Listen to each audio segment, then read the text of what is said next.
You know the best way to get your questions answered. If you want to ask me something, the best way to do it, not in an email or PM, because I get buried in it, I can't even read it all. Ask it in the link below this video, and then come back and watch the next video like this one. Hold on.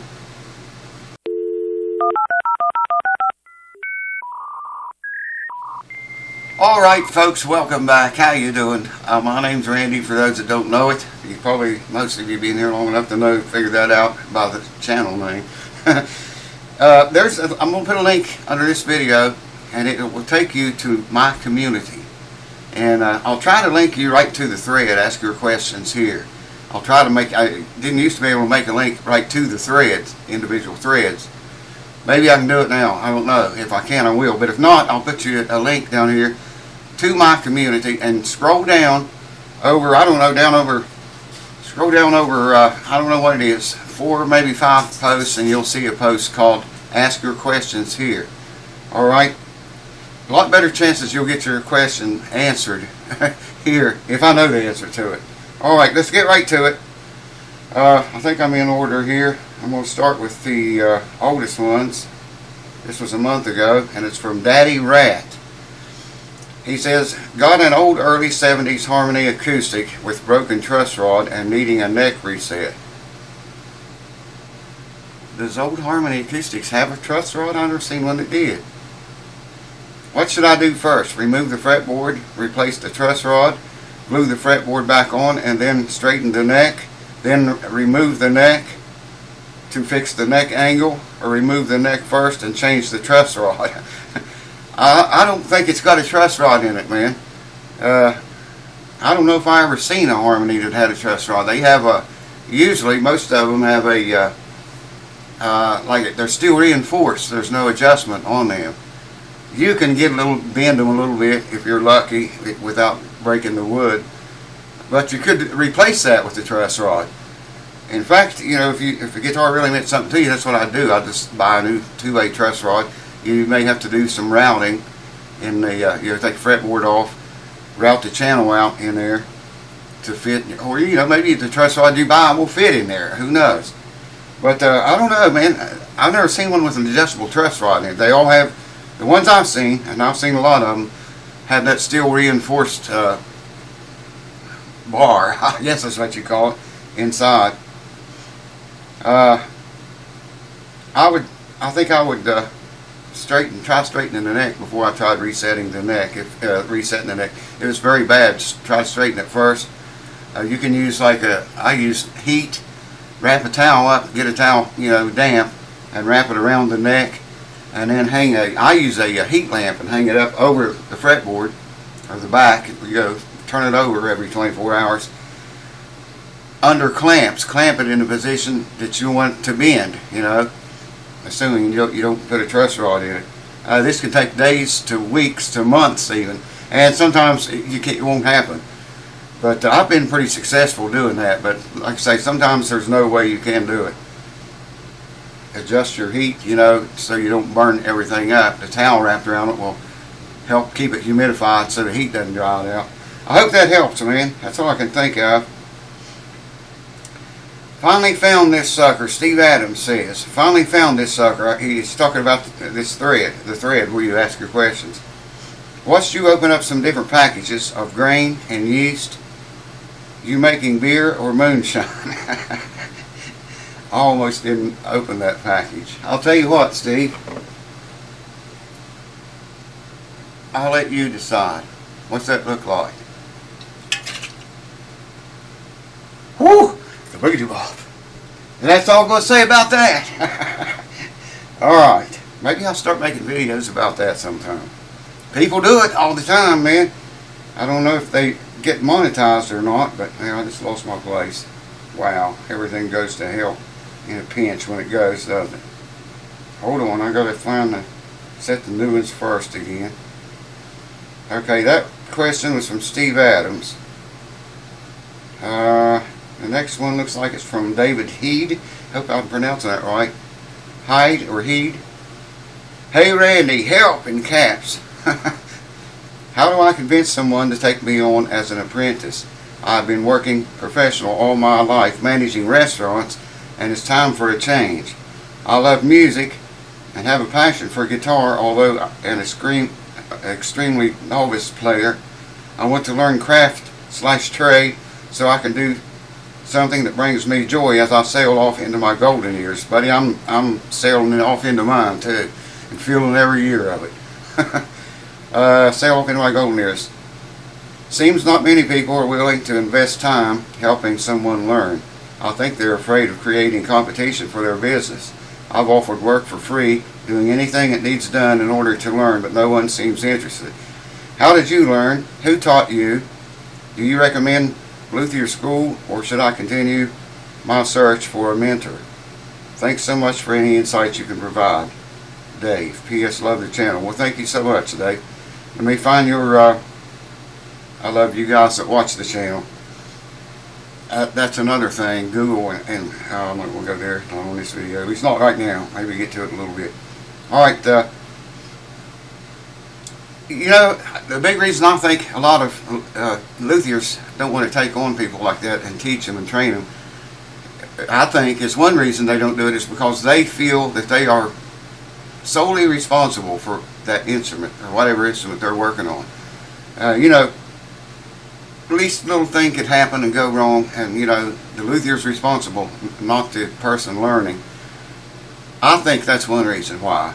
I don't do it because I don't have enough room here, as you can see. In a room this size, man, it's piled full of toilet paper and paper towels and a stack of guitars over there, all the way to the ceiling, and it's just full. It's full, you know.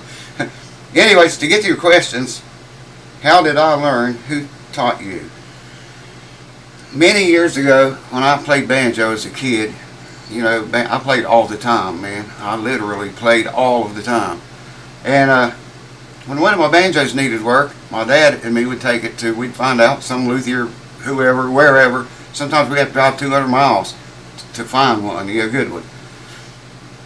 And I would always, you know, go in with him. We'd both go together, and I'd always ask the luthier, can I watch what you're doing? Or if he was doing something, I'd say, what are you doing? And why are you doing that? Why not do it like this or that? And they went into great detail telling me, you know, explaining what they were doing. Every one of them I ever asked that did. I never asked any of them, you know, if they needed a helper or not, but I was just learning, you know, wanting to learn. So, you know, that happened several times, and then I got, you know, little things that I watched them do when my banjos need done. I just do it myself, you know. And I don't remember all the luthiers. I don't remember any of their names. I was so young now. But there's like, I don't know, 2, maybe 3, or even 4 of them. And they were always very good to explain to me, you know, what they're doing, why they're doing it, show me. Like I say, I started doing it myself. And that's my best advice that I could give you. Your other question was, do you recommend a luthier school? No, I really don't, but you know, that's an option. It costs money. Or should I continue my search for a mentor? I would just do that. Best thing you could do, man, if you're just starting out,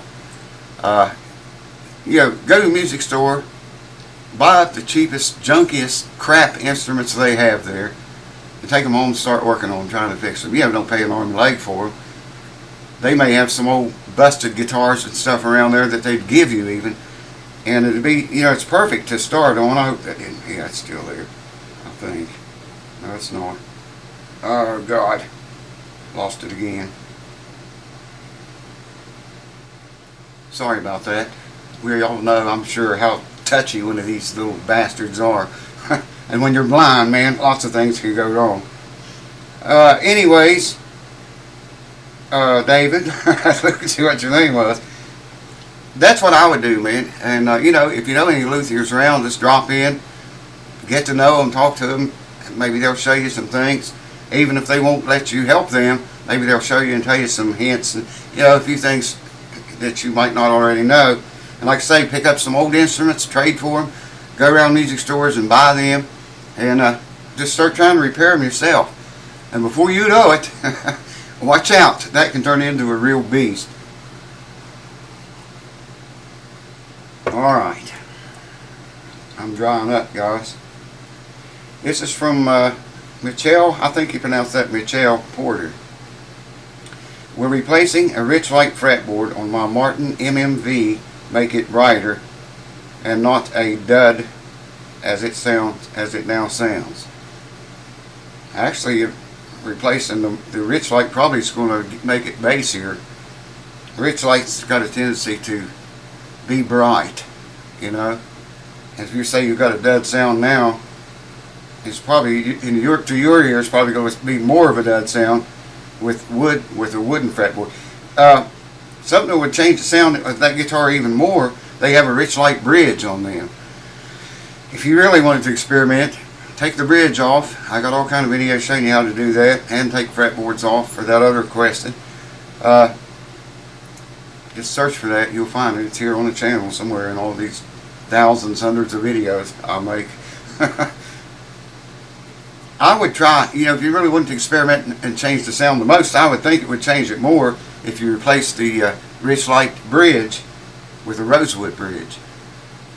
In fact, I'm thinking seriously about doing that. I own an MMV. I have one of those guitars, and I'm thinking seriously about doing that. It may be a bad call, but I think to my ear it would sound better. To your ear, you know, if it sounds like a dud as it sounds now, you know, changing the Richlite to wood probably is going to make it sound more duddy. Is that a word? Duty. Anyways, hope that helps, man. Changing the fretboard is not going to change the sound all that much of it. Maybe a little bit, but not very much. There's a gnat in here flying around my face. Alright, Brad Sparks. I think I'm in the right order. Hey pal, looking at a bridge upgrade, but I have seen many bluegrass legends, Mr. T. Rice, etc. What would you suggest on getting a cut through, and how much work are the saddles to get them flush? Amazing channel, Randy. Well, thank you, Brad. Thank you for watching my videos. He's talking about, I always heard those called just a through saddle. You've seen them? Tony Rice uses them. A lot of players do. And it's where the saddle goes completely through, almost completely through the bridge. Well, I've got a guitar down there, but I can't show it to you. On an acoustic guitar, okay, you know how saddles generally set down into the slot, okay? What he's talking about, both ends of the saddle, extends that, comes out on the wings of the bridge, you know where that little slope wing is in the rosewood, usually it's rosewood.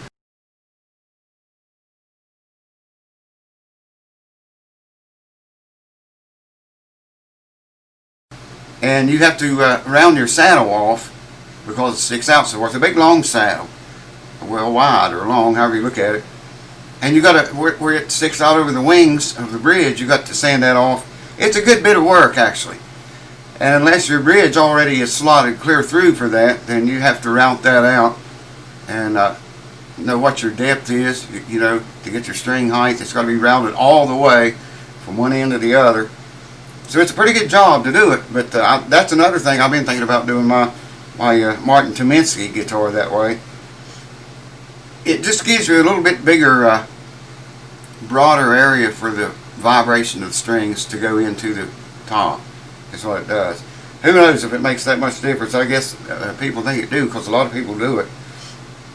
And it's pretty expensive. If I did it, I don't know what I would charge for it, man. I have done it before. But I had other jobs, you know, other things to do to the guitars that I did, so I'll just have to look at your guitar, you know, and see what I had to do, and then I can give you a price on it. Alright, Dave Feltz. This looks like a long one. I'm going to get a drink of this hot Java. I can take a drink of that out of that jar before it's over with.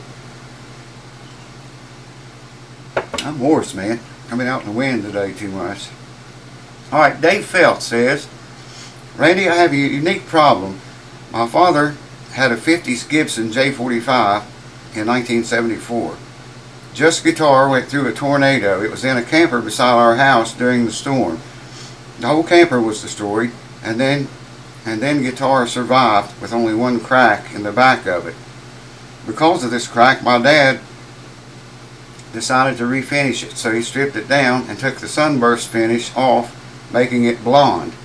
He did not remove the pick guard, and as a result the pickguard shrunk and caused a crack from the neck all the way to the bridge over the years. Sometime 40 years ago, before my father's death, he tried to fix the crack with Gorilla Glue. Oh no! Gorilla Glue. I was wondering if you could give me some sort of idea on how much it would cost to remove the pickguard and fix the crack. Or can it be fixed? Can it be fixed? This is a vintage J45. I've only seen one other like it. The pickguard is the style of a J50 and not the J45. Wow, man.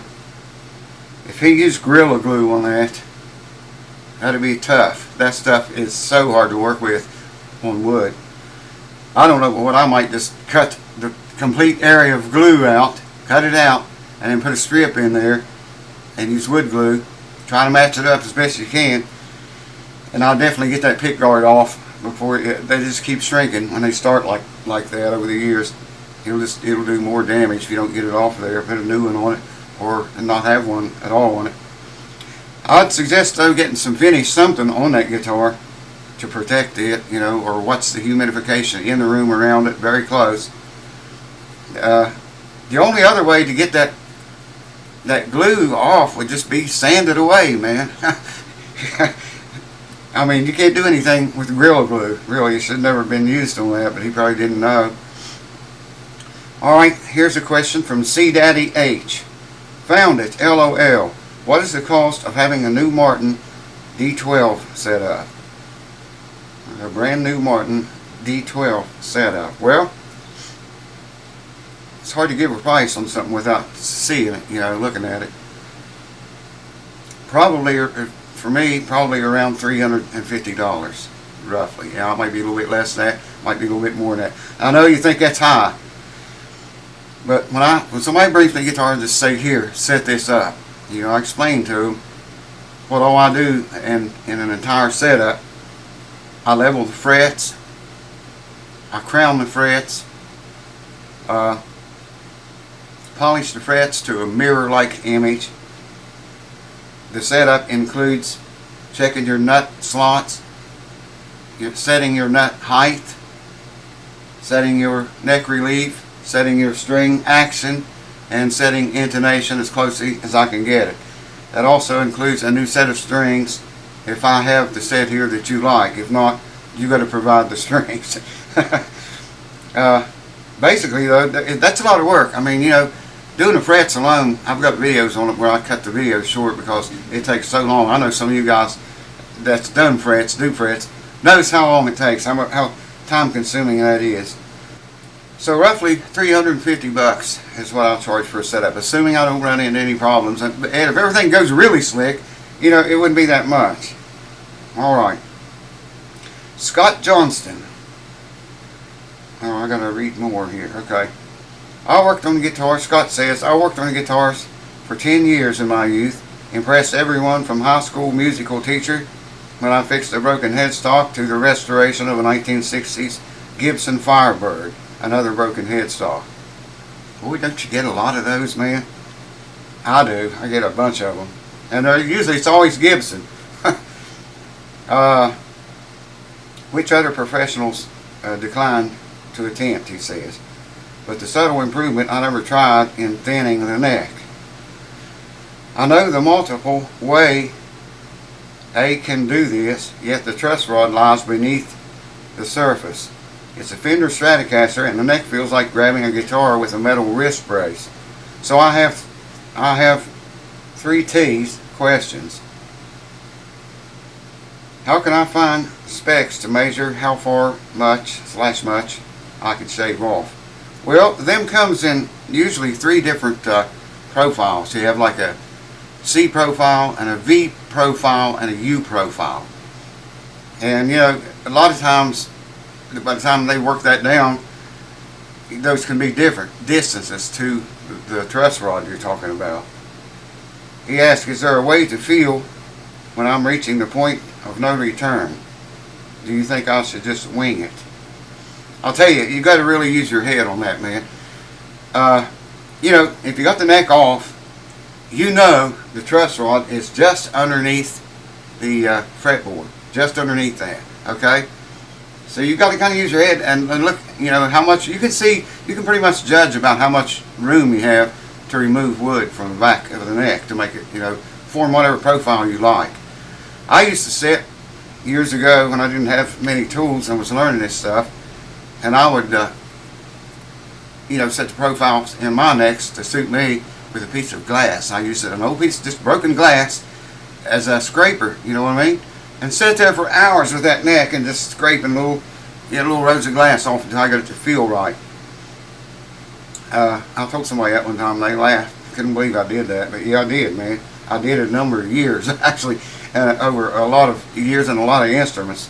Mostly my instruments, not all of them, but the ones I wanted to change the profile myself. But yeah, what you're asking here, I don't know, man. You just have to, you know, like I said, you know that the truss rod is just under the surface of the fretboard, okay? And you can turn around on the neck and look at it from the side and both ends, and you know, judge about how much wood you have there. There's quite a lot, I have to say that, especially in the V-type profiles, necks, of the necks. Alright, I think that's, yeah, that's it. That's it. I don't know how many that was. I got to go through all these now and thumb them up. That's the only way I can tell which ones I've answered already, and the new ones. So yeah, folks, if you have questions about hell about anything, go. I'll put the link down here. Like I say, I don't know if I can link you directly to that thread. You didn't used to be able to do that, but YouTube screws with shit all the time, like trying to kill this channel for one thing. Wow, man, they just keep cutting traffic down to it. I get it built back up pretty good, and bam, they cut it down to its knees again. I'm getting tired of it too, YouTube. If you bastards watch this, I'm getting tired of it. I mean, well, you know, like they give a shit. If I left, man, it wouldn't matter to YouTube and Google one way or the other if this channel existed or not. Anyways, I'm not getting into it, baby. I'm not going to go there. Not right now. I might make a video about that later. A complaint or something.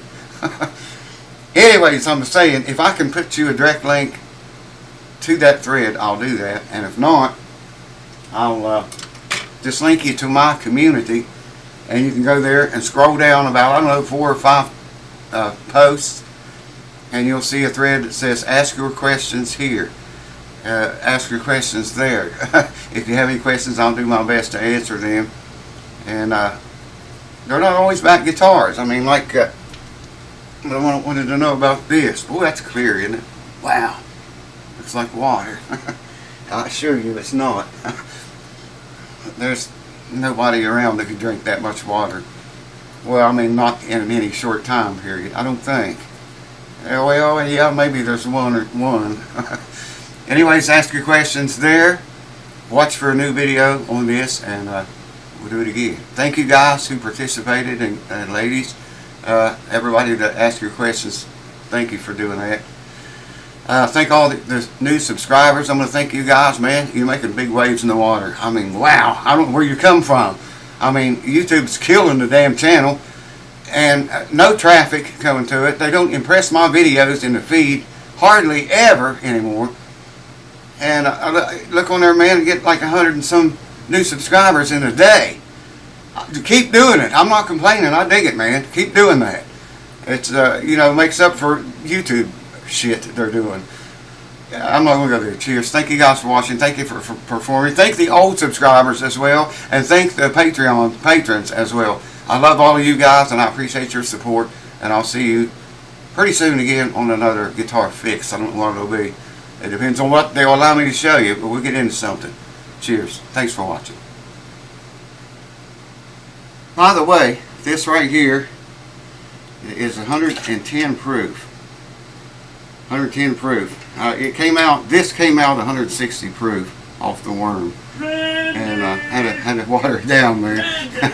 I mean, you know, it's just perfect the way. I'm home. I gotta go. Cheers, folks. See you next time.